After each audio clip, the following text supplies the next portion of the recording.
This video is due in large part to my Patreon supporters. I have decided to make the move to full-time YouTube woodworking education, and your kind words and support have encouraged me to make that move.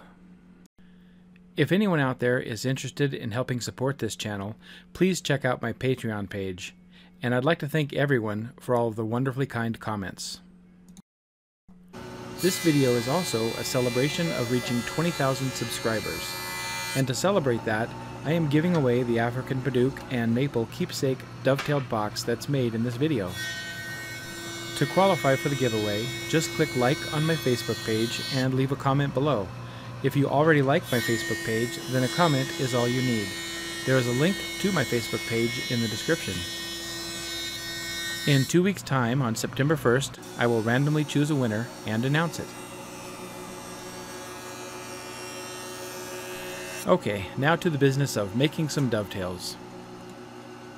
The first step in making any dovetails is to simply get all of your stock milled down to the same thickness. After that, we will take the time to cut our pieces to size. One of the biggest reasons for making through dovetail joinery is to show it off with a keepsake box. So while this is a lesson on how to make through dovetails, I will wrap the tutorial in the construction of a box. A box will have a front and a back and two sides, so it's important to set up a stop or something on your chop saw to make sure that your fronts are the exact same length and your sides are the exact same length. Next stop is taking this to the dovetail jig.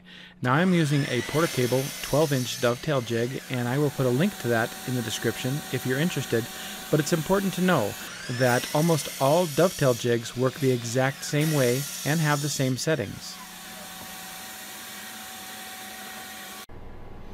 So the first thing we do is, after we have cut our four sides to the box to the correct length, then we'll orient the box as if we're putting it together here.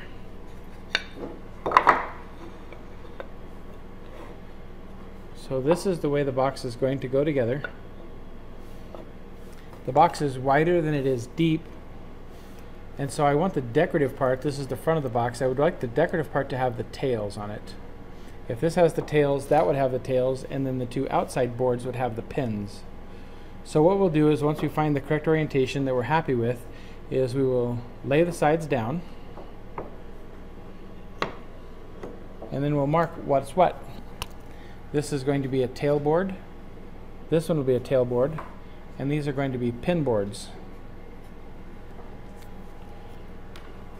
And I've also decided that the tape, where I have made the mark here, is going to be the inside of the box.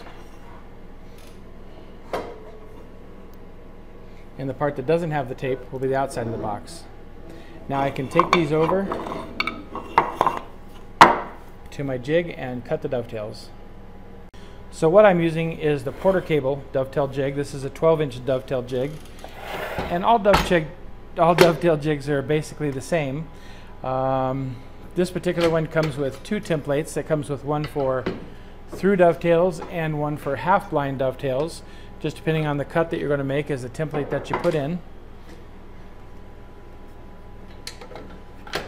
So what I've done is I've mounted mine onto a board. This allows me to put it in place and quickly clamp it down and secure it so that I can make my cuts without anything moving out of the way. This dovetail jig also happens to come with these bits. It comes with a straight cutter bit, and it comes with a dovetail bit, and it comes with the collars for both of those, and it comes with a tool for the adjustments that you need on the jig. So before we begin cutting, we'll take a quick look on the side of the template.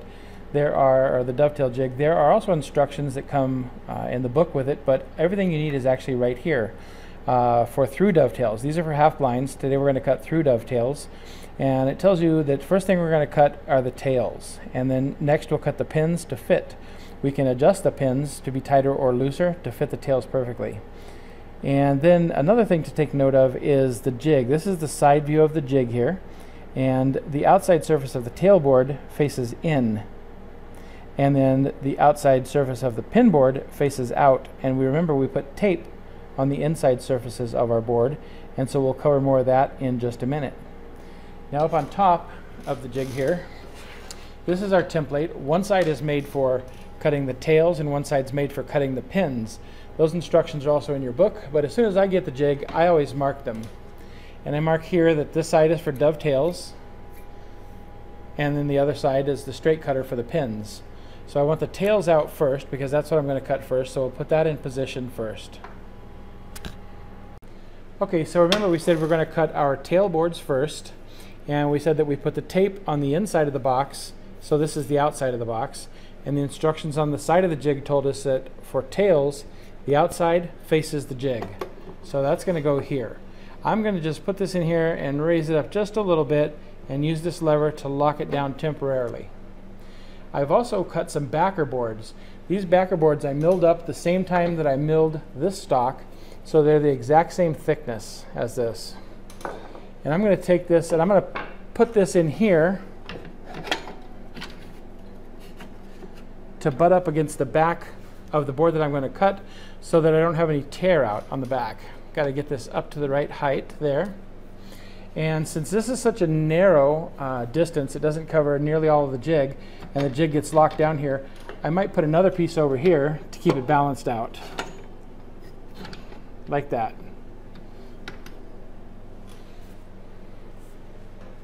So one of the first things that we have to do is we have to take this stop, and we'll loosen it. It gets loosened and tightened right here with the tool that comes with this, and we want to move it all the way over out of the way. This will allow us to adjust our board that we're cutting so that it's split exactly evenly between two of these slots. So we don't want it all the way to the left, and we don't want it all the way to the right. We want to have it somewhere in between two slots with the same amount of distance over. We have to use the first slot and then wherever the other piece comes to. So I want to take my calipers and I want to measure what that is. I also want to keep this piece up tight to the top here. So I'm going to eyeball it first and get it as close as I can, and then we'll use the calipers to measure it.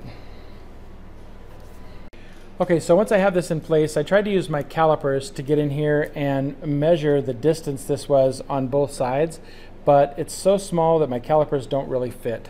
It doesn't have to be an exact measurement, so you can use just a very small ruler. And I've put this in here and I can see it's about 3.5 30 seconds there, and it's about 3.5 30 seconds there. So that's actually close enough for the measurement. So if we look in here, once we have this thing positioned left to right so that it's centered in these two slots, then I want to push this stop over to the edge. And with the stop over to the edge, I want to tighten that down securely.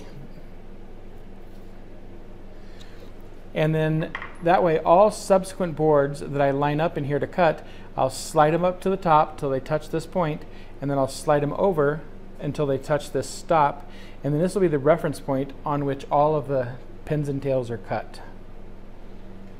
Okay, so the next step in alignment is to look at these grooves here. The back groove is the one we're going to use for the through dovetails, and we want this back groove to line up perfectly with the joint between the board we're cutting and our backer board. And if you look over here, we have a brass screw at the back which we can adjust back and forth, and then we'll tighten it down with here. And as I adjust this, you can see I will bring this into alignment.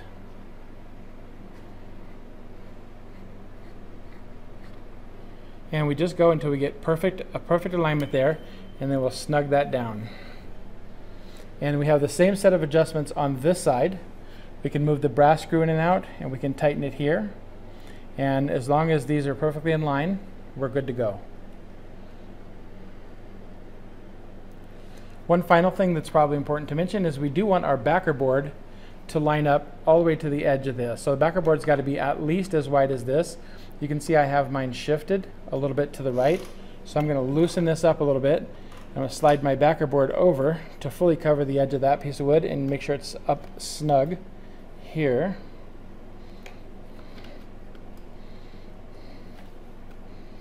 Like that, and this will tighten it down. And now we're ready to make our cuts.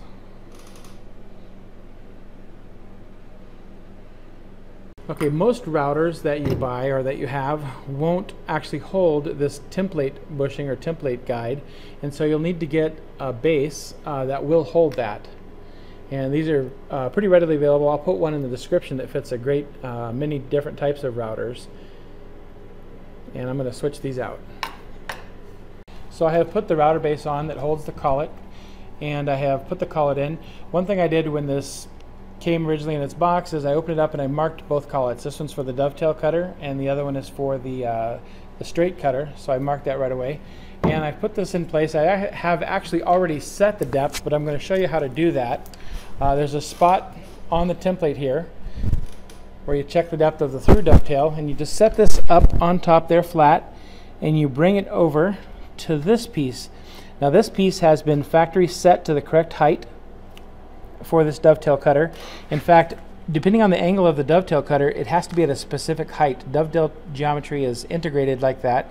You can't vary the height. This has to be the correct height for this cutter. But if for any reason this is wrong, it is adjustable. And so now that I have the height set, I will go ahead and begin to make the cuts.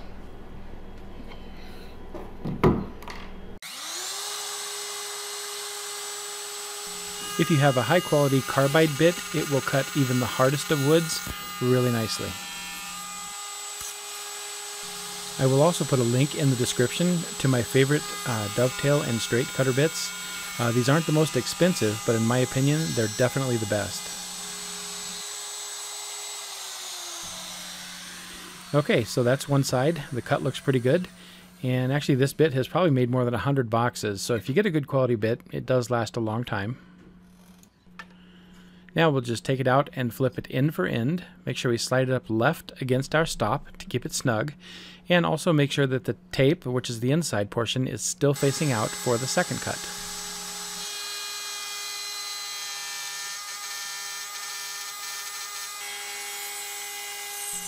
And it's as easy as that. The first piece is done. We'll just repeat that exact same procedure for the other tail piece, and we'll have both of those. And then it'll be time to switch the jig to make the pin cuts. Okay, now that the tail boards are cut, we have to cut the pin boards. This side is the side that we cut the tails with. If we loosen this, we can take this out, flip it around, and this is the side that we cut the pins with. Put it back in the same spot, hold it down snugly, and tighten it up.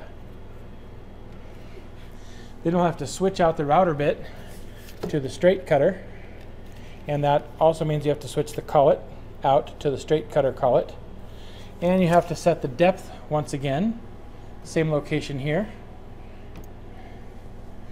and we make sure the depth is correct, and I have actually already preset the depth for this.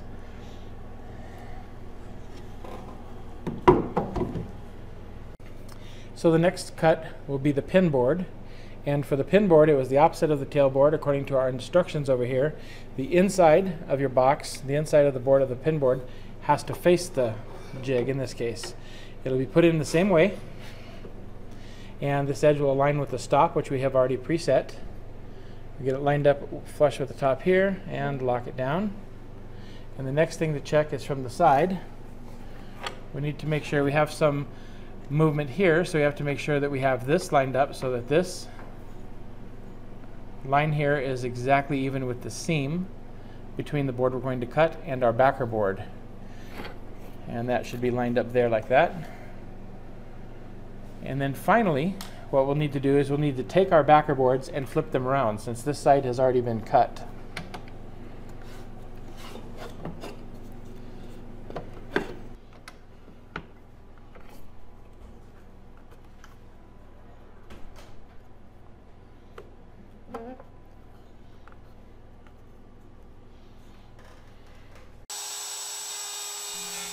So just plunge this straight cutter in slowly and then move back and forth maybe a couple of times over the template in this case to make sure that you get everything cut cleanly.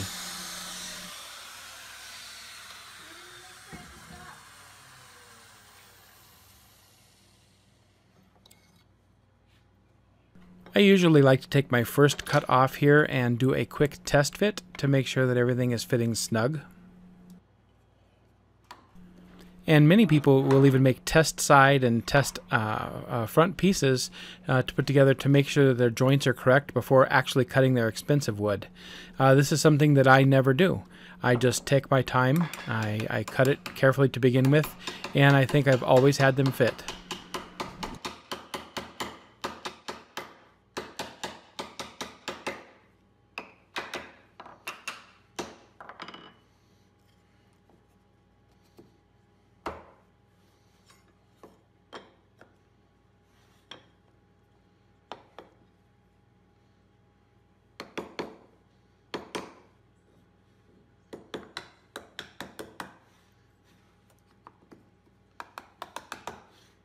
Sometimes you'll need a mallet to tap them together lightly, and sometimes they'll just push together.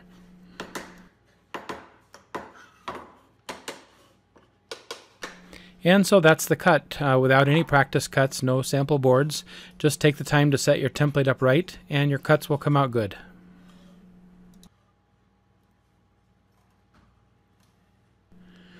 And here is the box that my daughter Maya built. She built this at the exact same time. And her box is the one that is actually going for the giveaway. Hers is also African Padauk, but it is a flame grain configuration, and it is exceedingly beautiful. And if you look there, the wooden watch that she is wearing actually came from a company called Tree Hut. They sent all of us watches and asked them to wear them during one of our videos. We couldn't possibly turn that down because they are beautiful wooden watches made of all exotic wood. And since they sent us so many watches, we are actually sending them one of these boxes in exchange, and I think they're going to have a giveaway with that. I will also put a link to these watches in the description in case you want to have a look at them.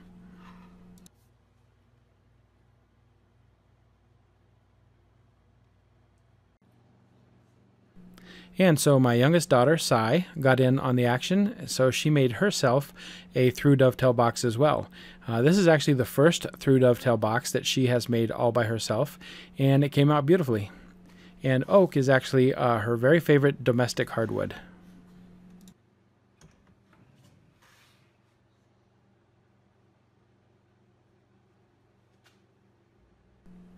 So I wanted to put this in the video just to show everybody it doesn't take a lifetime of experience to cut dovetails. This is actually her very first time cutting them. She just followed the instructions in the video itself. I gave them to her and she went step by step and did these all by herself.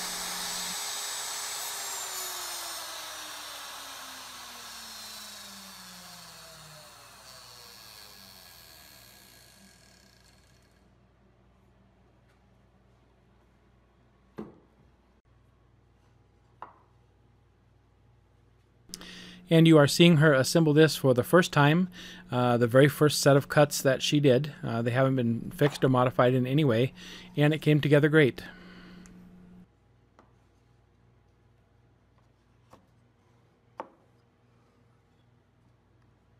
And I'm a little bit embarrassed to say that her joints fit together a little bit better than mine. I was a little bit preoccupied during my setup phase and trying to focus on giving instruction, and I don't think I measured and set everything up as carefully as I should have. But she took her time, set everything up, and measured everything carefully, and it came together great.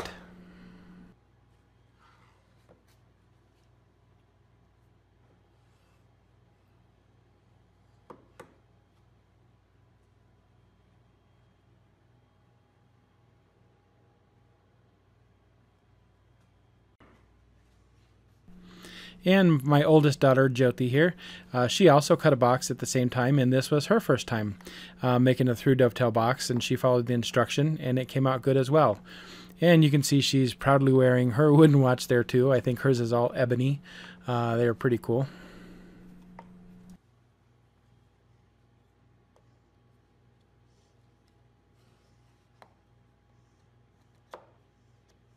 Okay, so the cutting and assembling steps have been done, and that's basically how to cut through dovetails, but I'm just going to spend a few more minutes and show you how to assemble one of these boxes in case you're interested. I like to start by laying the box out on the table flat with the front-facing tailboard down, and then start gluing the left pinboard onto that. The first step, of course, is to use 3 to 5 times the amount of glue that is normally recommended.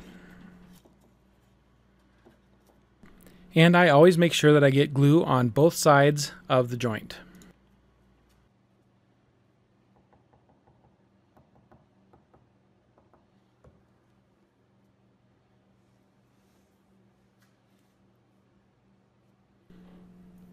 And then we'll proceed to put this first joint together. Now, if you put a lot of glue and your joint was tight to begin with, you may have to tap it together, which is just fine. Just use a wooden mallet to tap it together so you don't damage the tails or pins on the other side. And wipe off the excess glue. That excess glue that goes to waste here is a sacrifice to the glue gods that guarantees that you will have a strong joint to last all eternity.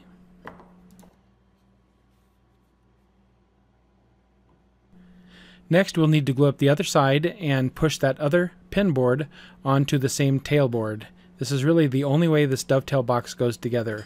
You start with the tail board down, push the two side pin boards on, and then the final remaining top tail board will go down on top of that. The glue gods will be pleased with me today.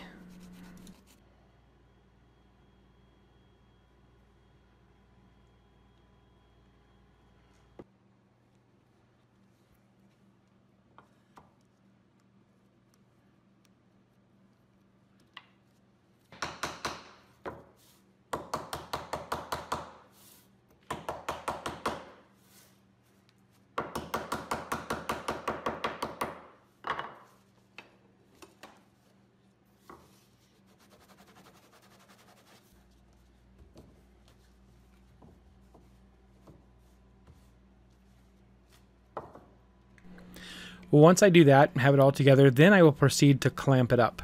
Each of these corner joints really gets a clamp, so I'm going to put 2 high and 2 low here, and then 2 high and 2 low from the other side. So when it's all done, we're going to have about 8 clamps on this thing.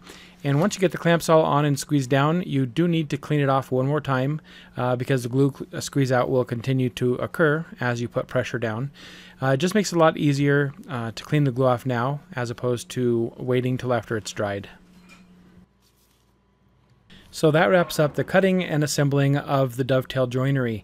So if you want to stick with me for a few more minutes here, I will go ahead and complete this box and you can see how to wrap up the remainder of a keepsake box. Plus you might want to see what this project looks like when it's all done in case you decide to make a comment down below and enter to try to win it. So I'm planing down some quilted maple for the top and the bottom. And then I'm going to take a rabbiting bit and I'm going to rabbit out a section in the bottom of the box for me to insert a bottom panel.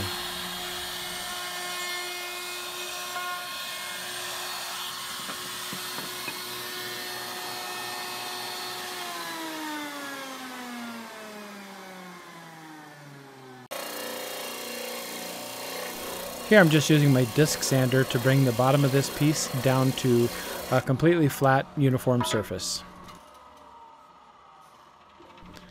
You could do this with a random orbit sander, but it's just really fast on a disc sander. I'm also going to use the disc sander to get the dovetail edges sanded down nice and flat as well. Make sure you wear a dust mask during this operation.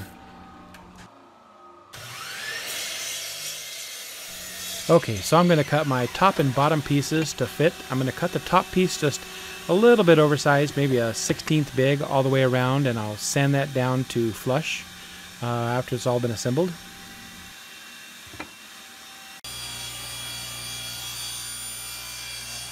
But the bottom piece, I have to cut that perfectly to fit inside of that rabbit that I have made. So I will rip it and check the fit, and then after the crosscut, I'll check the fit in that direction as well. But you can see that my rabbit is curved and my piece is square.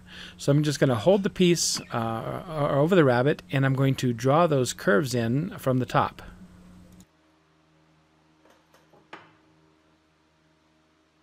The two choices would be either to have cut the rabbit square in the Padauk box or to round over the edges on the maple bottom, and I chose this route because it's a little bit easier, a little bit faster, and I think it adds a neat touch to the bottom.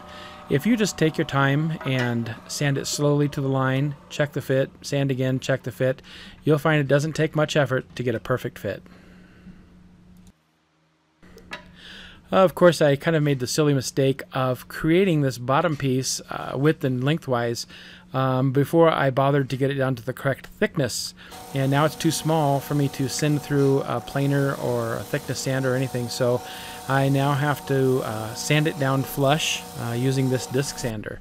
So that's something you might want to think about in the future if you're going to build one. Get your piece down to the right thickness first. Okay, now it's time to go ahead and glue this together. I'm not really worried about expansion and contraction here because my box is made of through dovetail joinery and my bottom piece is pretty thin. It would never be able to expand and damage the box itself.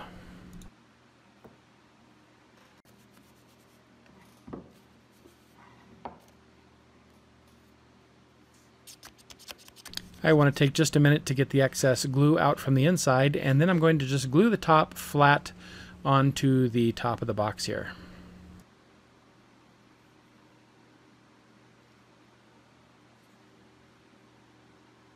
If you remember, I did cut it a tiny bit oversize so that when we start clamping it down, if it tries to shift one way or another, we'll still be fine.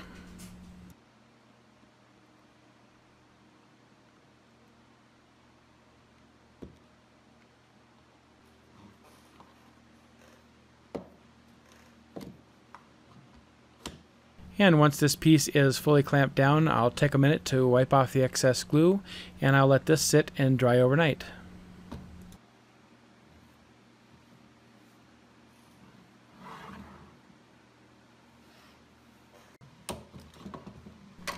After drying, we'll take the clamps off, and we have a perfect box.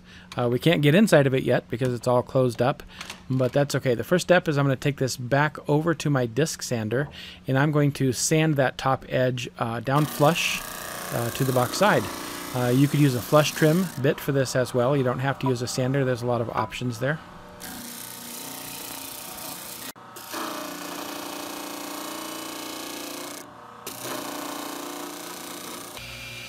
Once that's done, I'd like the top to be a little bit decorative, so I set my table saw at a slight angle, and I'm going to go ahead and put some long chamfers on the top all the way around.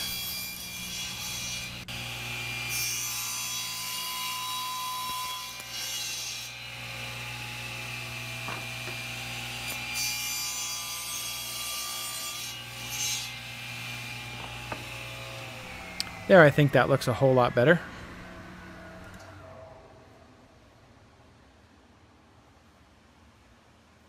And now it's time to cut the box lid off. I like to have the box lid go down below just the flat top. I think this makes a box a lot more appealing and decorative. And when I do it, I like to use the bandsaw, and I like to slice through the middle of a dovetail. You could also cut this on the table saw as well. And for some reason it's very smoky in there. The wood didn't burn, but it sure did get smoky inside.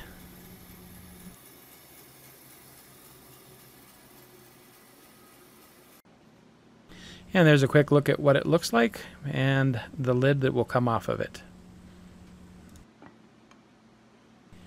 Now I need to do something to make sure the lid mates perfectly with the box. So I'm going to need to sand the lid flat, and I'm going to sand the box portion perfectly flat as well. I could also go back to the disc sander for this, but I thought I would show another thing that I use pretty frequently. It's a big sanding block that I made. I take a piece of particle board or MDF, and I just glue 4 pieces of sandpaper down on it with contact adhesive, and I use that as a big sanding block surface to get my box tops flat. And you can see from this picture here, that box top, the joint is pretty much invisible. That's how nicely that works.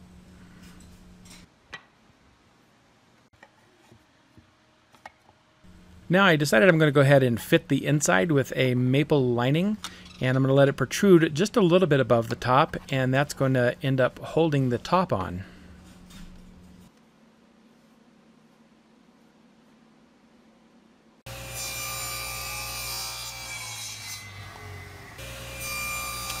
I just get them cut down to size on the table saw. When dealing with small pieces like this, it's a good idea to have some sort of a push block like this gripper. This makes things a lot safer on your table saw.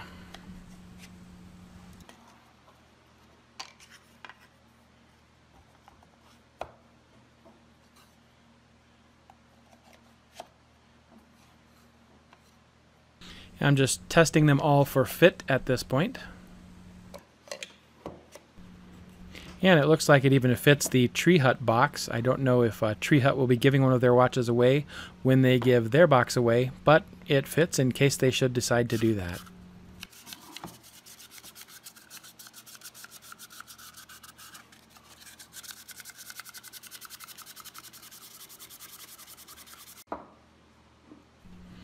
I'm going to glue the sides on with CA glue. It's a deviation from my favorite Titebond 3, but it's instant. It works great. A nice trick for this is to apply the CA glue to one surface and the accelerator spray to the other surface. CA glue is a very strong joint for wood, and anytime you need something to bond instantaneously, this is a good choice. I'll put a link to this in the description in case anybody is interested in checking it out.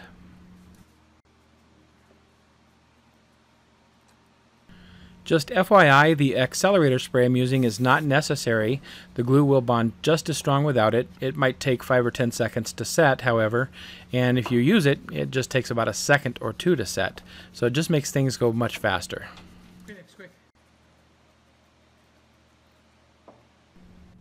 Once those are all set, I'm going to go ahead and put the box back together, and then I'm going to clamp it on two sides.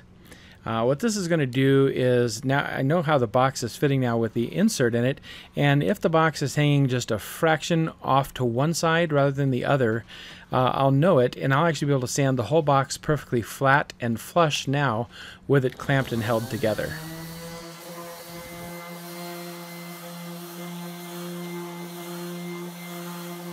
Sometimes once you get a lid fitted to a box, whether you're using hinges or this insert method, the lid just doesn't fit on perfectly, and this is how you deal with that. So now I'm going to switch. I'm going to put clamps on the other two sides, take off the first ones, and I will sand the other two sides to be perfectly flush.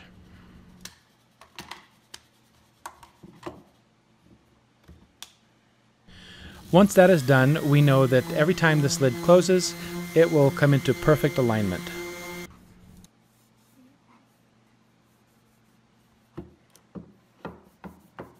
Now I'm going to take a little look at it. I'll use a tack cloth to get most of this sawdust off and kind of see how it looks.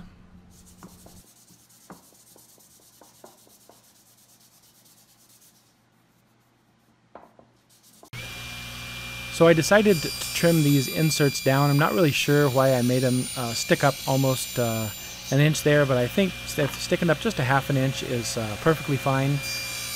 So I'm trimming these down at this point.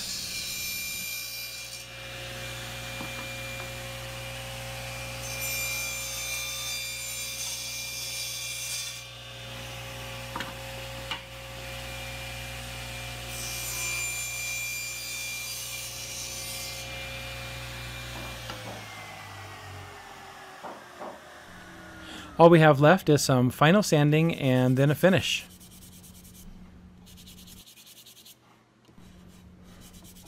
Since this is my favorite part of the job, I'm just going to take a minute to say thank you to everybody who has subscribed to my page over the last 8 months in helping me to reach the 20,000 mark. I'd like to say thank you again to all of my Patreon supporters and those who have encouraged me to do this full time. I'm hoping to be able to put out about 2 online class tutorials a week on woodworking. So for the finish here, I have decided to use Deft, D-E-F-T, as the name of the brand that I like the most, and it's lacquer. Lacquer is a very hard, very durable finish, and it dries extremely fast, so you can put multiple coats on in one day. You do need to take precautions, however, when using lacquer, because lacquer, the odor from it is actually very dangerous for you, and so you need to wear a respirator if you're going to use lacquer. Even if you use lacquer outdoors, you should be wearing a respirator. I will put a link to the lacquer and the respirator that I use in the description below. And one of the reasons I like it so much for keepsake boxes is because it's so hard and durable. but it also is crystal clear. It does bring out the beauty of the wood grain, but it's a crystal clear finish, so you can actually see the color of the wood through it. So I ended up putting 3 coats of lacquer on, and I sanded lightly between each coat with 1000 grit sandpaper, and then a very light sanding with 2000 grit when it was all said and done. I would like to thank everybody for watching, and please make sure that you make a comment below and like my Facebook page, and hopefully you might win this box.